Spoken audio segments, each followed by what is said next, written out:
Bonsoir à tous, ce soir on va corriger l'exercice numéro 241 de la planimétrie dans lequel on m'explique dans un triangle quelconque ABC 6 contres, donc j'ai dessiné un triangle quelconque ABC 6 contres, c'est pas le même que dans le livre mais c'est quelconque donc on s'en fout. D est le point milieu de BC, donc je construis D et je mets moitié-moitié, et E on donne à E, c'est 2 fois EC, donc je mets 2 tiers, 1 tiers et une demi pour juste me rappeler un peu de quels sont les ratios que je vais transporter. On me demande d'abord pour la question A de calculer AP pour DP. Donc j'aimerais savoir le ratio entre ce X et ce Y. Pour ce faire, eh bien, il va falloir que je construise des lignes. Donc là, on est dans un exercice qui est typiquement compliqué, mais encore faisable. Ici, la ligne que je vais construire, ça va être la parallèle à BE. Je veux BE et sa parallèle D. Du coup, je vais enlever mon 1 tiers qui est ici. Je vais le mettre plus haut pour EC. Et du coup, je vais construire ici un point F qui me permet du coup de savoir que, vu que je suis en train de faire un Thalès sur le ratio ici, je coupe ici EC en sa moite-moite puisque mon D est la moitié de BC. Donc là, mon dessin n'est pas très représentatif, mais c'est pas grave. Donc on a un sixième et un sixième pour EF et FC. C'est 2 fois la même distance. Ça me permet de construire la forme suivante. La forme donc APDEF que j'ai dessinée ici contre. Et là-dessus, on peut donner plein d'informations. Donc si je travaille sur mes longueurs, j'avais ici 2 tiers et un sixième. Donc si je veux tout mettre ensemble, ici j'ai une longueur de 5x, ici j'en ai 4 et ici j'en ai qu'un seul. Je vais pouvoir faire la même chose ici, du coup forcément, puisque je suis en train de bosser dans un Thalès, ici ma longueur sera de 5. Faut peut-être pas que j'utilise x, puisque x je l'ai utilisé comme inconnu, je vais l'appeler a. J'ai 4a, a et 5a, puis ici je vais les appeler b.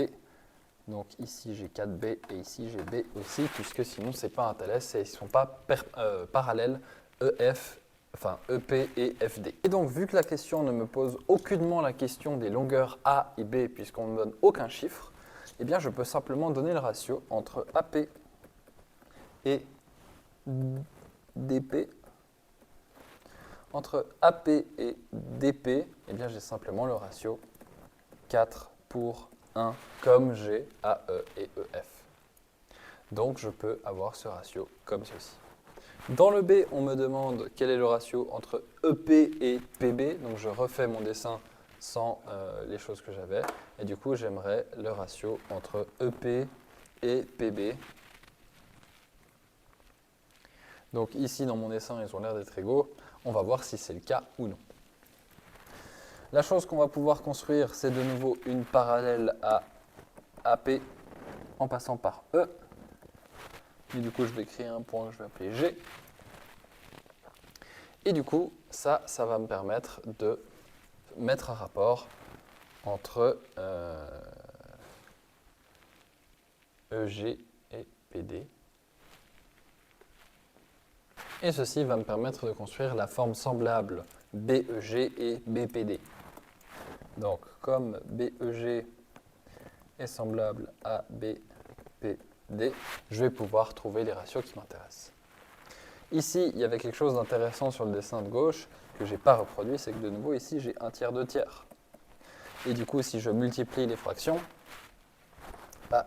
j'ai pas 1 tiers fois une demi, j'ai 1 sixième et 2 sixièmes. Et 1 sixième plus 2 sixièmes plus une demi, ça me fait bien le ratio que je veux. Donc, maintenant, eh bien, je peux construire ça. Donc j'ai 3 sur 6 et 2 sur 6. C'était les ratios que j'avais avant. Donc je vais les appeler 3b et 2b. Et du coup, mon ratio de 3b pour 2b, ça doit être le même pour BP et PE. Donc, BP sur PE, c'est la même chose que BD sur DG.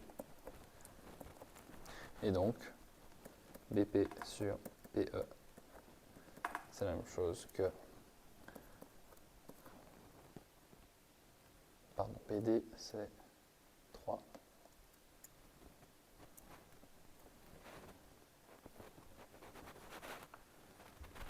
pour 2. Je simplifie et j'obtiens 3 demi. Et donc, ça me permet d'avoir ici une longueur de 2, ici une longueur de 3. Maintenant, je veux le ratio BP pour PE, donc c'est celui-là que j'ai. BP pour PE, c'est 3 pour 2. Et voilà pour cet exercice qui est relativement simple une fois qu'on a compris la méthode, mais qui nécessite de construire des traits, ce qui est relativement peu commun dans les exercices que je donne normalement.